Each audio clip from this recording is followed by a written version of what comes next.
Video kali ini akan membahas mengenai cara konfigurasi router MikroTik pada jaringan lokal. Router MikroTik biasanya kita gunakan untuk membagi akses internet ke lebih dari satu perangkat atau komputer di dalam jaringan. Dan juga memungkinkan kita untuk melakukan pengaturan hak akses dan kecepatan. Jadi mungkin ada komputer yang punya hak akses penuh atau hanya pada jam-jam tertentu, dan juga kita bisa menentukan kecepatan yang berbeda-beda untuk setiap komputer yang ada pada jaringan. Jadi misalnya kita sudah memiliki satu buah komputer yang terkoneksi ke internet, tetapi bagaimana jika kita memiliki beberapa komputer lain yang juga akan terakses ke internet? Nah, di sini kita membutuhkan sebuah switch untuk menghubungkan komputer-komputer tersebut, dan juga kemudian kita membutuhkan router untuk melakukan konfigurasi tersebut. Kemudian kita harus melakukan perencanaan jaringan lokal. Di sini kita harus menentukan IP-IP yang akan kita pakai pada jaringan lokal kita. Untuk contoh kali ini kita akan menggunakan IP 192.168.30.sekian. Untuk networknya kita menuliskan notasi 192.168.30.0/24 atau subnet masknya 255.255.255.0. Dari range IP tersebut kita juga harus memilih satu buah IP yang akan kita pasang pada interface lokal di router kita. Misalnya untuk contoh ini kita akan menggunakan IP 192.168.30.1 sebagai IP router kita. IP ini yang akan menjadi gateway dari komputer-komputer di jaringan lokal. Kemudian untuk akses ke internetnya kita harus mengetahui juga beberapa data yang biasanya kita dapat dari ISP kita. Misalnya kita menggunakan IP statik, maka kita membutuhkan IP address router, biasanya IP public atau subnet masknya, kemudian juga gateway-nya, dan juga IP DNS server. Atau juga bisa saja kita menggunakan DHCP. Atau juga misalnya kalau kita menggunakan DSL, biasanya kita menggunakan sistem PPPoE, di mana kita membutuhkan informasi, kita harus tahu service name dan juga password-nya. Pertama-tama kita akan melakukan konfigurasi IP address pada laptop kita. Di sini kita akan memasukkan IP address sesuai dengan planning kita tadi, yaitu 192.168.30 titik sekian. Kita akan pakai yang titik 10. Kemudian subnet masknya adalah 255.255.255.0. Kemudian IP router kita atau IP gateway adalah 192.168.30.1. Jangan lupa juga memasukkan data DNS. Di sini kita akan menggunakan 192.168.30.1 sama dengan IP pada router kita. Selanjutnya kita akan melakukan konfigurasi awal untuk perangkat router board kita. Kita menggunakan aplikasi Winbox. Anda bisa download di mikrotik.com atau di mikrotik.co.id. Kemudian setelah kita buka, kita klik di sini. Di sini akan tampak router board yang terhubung langsung ke laptop kita. Pastikan bahwa antara laptop dan router board sudah terhubung menggunakan kabel Ethernet. Kemudian untuk membuka, kita klik pada MAC address di sini. Kita menggunakan user admin dan tidak menggunakan password. Supaya kita menggunakan router board tanpa konfigurasi apapun terlebih dahulu, kita akan klik remove configuration. Di sini bisa kita lihat bahwa tidak ada IP address yang sudah terpasang.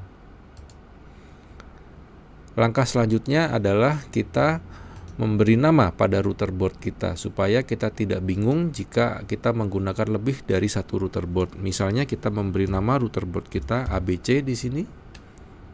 Oke. Nah, di sini juga akan tampak pada bagian atas Winbox ada tulisan nama router board kita, dan juga kalau kita melakukan konsol terminal di sini juga akan tampak nama router board kita. Langkah selanjutnya adalah kita akan membuat user ID baru, username baru untuk router kita. Di sini kita ke sistem, user, sudah ada user admin sebagai default user dari router board kita. Kita akan membuat user baru, misalnya teknisi. Kemudian grupnya kita ubah menjadi full. Kita apply di sini. Kemudian kita akan beri password. Jangan lupa untuk memberi password. Misalnya kita beri password di sini harus sama. Oke, user teknisi sudah siap kita gunakan, dan jangan lupa kita mendisable user admin.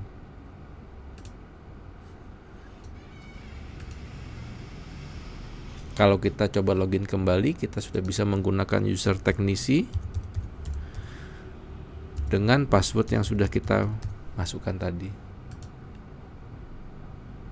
Di sini kita login menggunakan user teknisi. Selanjutnya kita akan melakukan pengaturan pada router. Percobaan kali ini menggunakan router board 433 yang memiliki 3 buah port Ethernet. Kita harus memilih interface mana yang akan menghubungkan network lokal dan interface mana yang akan terhubung ke internet. Di sini saya memilih Ether 2 untuk penghubung ke network lokal. Kita akan menambahkan IP address untuk interface ini. IP address, di sini kita akan menambahkan address. Di sini IP-nya adalah 192.168.30.1, dan jangan lupa untuk memasukkan simbol netmasknya /24. Kemudian kita memilih interface name-nya Ether 2. Setelah menambahkan IP, kita bisa melakukan testing apakah konfigurasi IP di interface lokal sudah berjalan dengan baik. Kita akan ping ke 192.168.30.1 dari laptop kita, dan IP ini adalah IP router kita. Oke, sudah terkoneksi dengan baik, berarti konfigurasi kita sudah benar. Kita akan lanjut untuk melakukan konfigurasi pada interface public. Interface public yang kita gunakan adalah Ether 1. Di sini Ether 1 kita hubungkan ke ISP. Kalau ISP kita menggunakan DHCP server sehingga kita hanya perlu menggunakan DHCP client, maka kita tinggal mengaktifkan DHCP client. DHCP client, di sini kita tinggal memilih interface mana. Karena di sini adalah Ether 1, maka kita akan pilih Ether 1. Nah, bisa kita lihat di sini bahwa statusnya sudah bound, artinya kita sudah berhasil mendapatkan IP dari DHCP server milik ISP. Kalau kita lihat di sini di bagian IP, kita sudah mendapatkan IP address yang diberikan oleh ISP, dan kita juga sudah mendapatkan setting DNS. Settingan ini diberikan oleh DHCP server. Kita hanya perlu mengaktifkan allow remote request supaya customer kita bisa melakukan request DNS. Berikutnya adalah dari router kita kemudian bisa cek apakah sudah terkoneksi ke internet. Misalnya kita mau lakukan ping ke google.com. Ya, sudah bisa. Nah, supaya dari laptop bisa terkoneksi juga ke internet, maka ada satu hal lagi yang perlu kita lakukan adalah mengaktifkan masquerade. Jadi di IP firewall NAT, di sini kita menambahkan satu rule baru. Chain-nya adalah source NAT. Kemudian kita pilih out interface. Karena out interface yang berhubungan dengan ISP adalah Ether 1, di sini kita pilih Ether 1. Kemudian kita ke bagian action, di sini kita pilih action masquerade. Action ini akan mengubah IP address private kita menjadi IP address public. Saat ini seharusnya laptop kita sudah bisa terkoneksi ke internet. Kalau kita coba ping ke internet,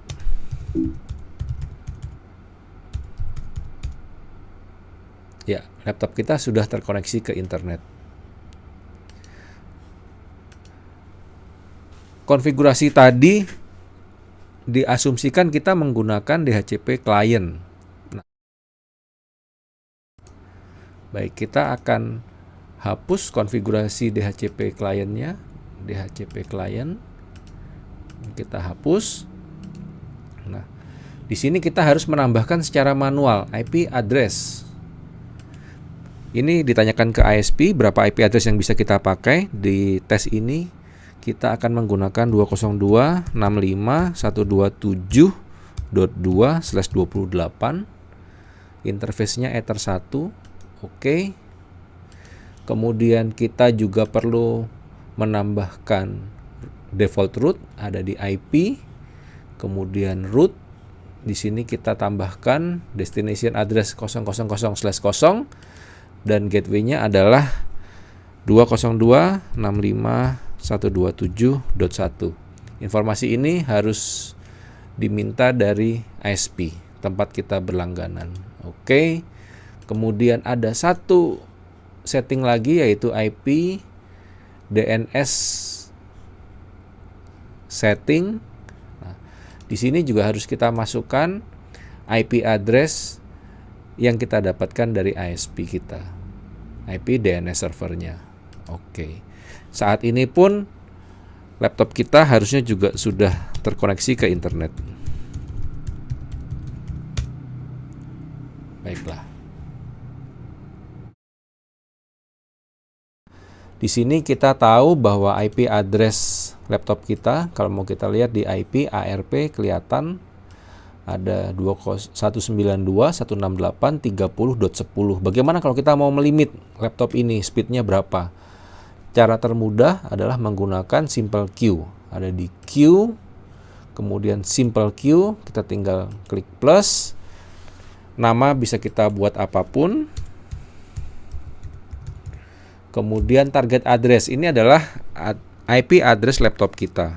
Di sini adalah 192.168.30.10. Nah, di sini kita tinggal buat upload berapa, download berapa. Misalnya di sini saya mau buat 128 kilo, downloadnya juga 128 kilo. Oke. Maka konfigurasi ini sudah akan bekerja untuk laptop. Hal terakhir yang perlu kita konfigurasi adalah NTP, ada di sistem, SNTP client. Di sini kita tinggal mengaktifkan enable, kemudian modenya adalah unicast, kemudian IP-nya adalah id.pool.ntp.org. Kita apply, kita dapat IP. Di sini sudah tercatat mengenai data konfigurasi NTP-nya. Kemudian untuk di sistem clock, ya, sistem clock di sini harusnya settingannya masih salah. Tapi kalau kita mau perbaiki, di sini bisa kita ganti menjadi Asia Jakarta. Kita apply. Ya. Seharusnya sekarang konfigurasi waktunya sudah benar, dan meskipun router boardnya kita restart, waktu akan menunjukkan dengan benar. Demikianlah konfigurasi dasar menggunakan router OS MikroTik. Terima kasih.